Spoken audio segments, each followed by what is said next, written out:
Right. అయితే sir independence day కానీ republic day కానీ వస్తే కనుక ఎంతోమంది ఫ్రీడమ్ ఫైటర్స్ వల్లనే మనకి స్వతంత్రం వచ్చింది అన్నప్పుడు కేవలం గాంధీ బొమ్మనే పెట్టి గాంధీ వల్లనే స్వతంత్రం వచ్చింది, గాంధీని పూజించాలి అని చెప్పేసి అంటూ ఉంటారు. అయితే ఈ ఆగస్ట్ 15th నుంచి అన్న ఇది మారుద్దాము అని చెప్పి కొంతమంది మాట్లాడుతూ ఉన్నారు.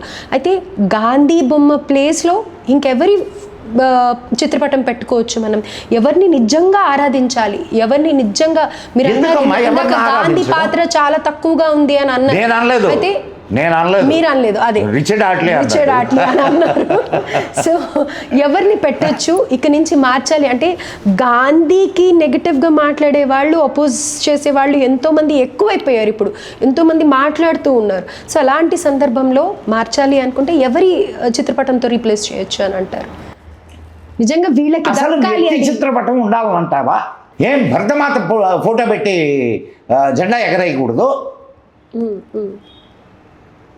ఒక వ్యక్తి ఆరాధన అవసరం ఏమిటి? ఎందరో వీరుల త్యాగఫలం నేటి స్వేచ్ఛకే మూలధనం కాదా? ఎంతమంది ఉరికంబాలు ఎక్కారు, ఎంతమంది కాలాపాని జైళ్లలో మగ్గిపోయారు, వాళ్ళందరి త్యాగాలు నీ స్వాతంత్ర్యానికి, నీ స్వేచ్ఛకి ఇది కాదా? ఎందరు పట్టాలు పెట్టగలవు నువ్వు? పోనీ వాళ్ళందరూ ఏమన్నా ఆశించి చేశారా? అసలు ఒకరి పటం పెట్టాల్సిన అవసరం ఏంది? భరతమాత బొమ్మను పెట్టు చాలు. అవునా కాదమ్మా? ఇగో గాంధీ ఫోటో పెడితే ఇంకొకడు నెహ్రూ ఫోటో ఎందుకు పెట్టలేదని అంటాడు, ఇంకొకడు ఇంకొక ఫోటో పెట్టలేదు, అదే సర్దార్ పటేల్ ఫోటో కదా పెట్టాల్సిందని అంటాడు, లేకపోతే ఇంకొకడు ఇంకొక ఫోటో పెట్టాలని అంటాడు. అవసరం ఏంది? వ్యక్తి పూజ అవసరమా?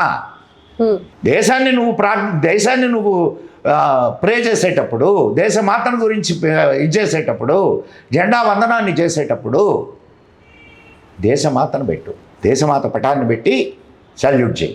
అవునా కాదా? అసలు అక్కడ వ్యక్తితో సంబంధం లేదమ్మా. భరత జాతిని ఏ వ్యక్తి నిర్మించలేదు, గుర్తుపెట్టుకోండి. భరత జాతిని కొన్ని వేల మంది ఋషులు, కొన్ని వేల మంది మహాత్ములు ఈ జాతిని నడిపించారు, ఈ జాతికి ఊపిరులు ఊదారు.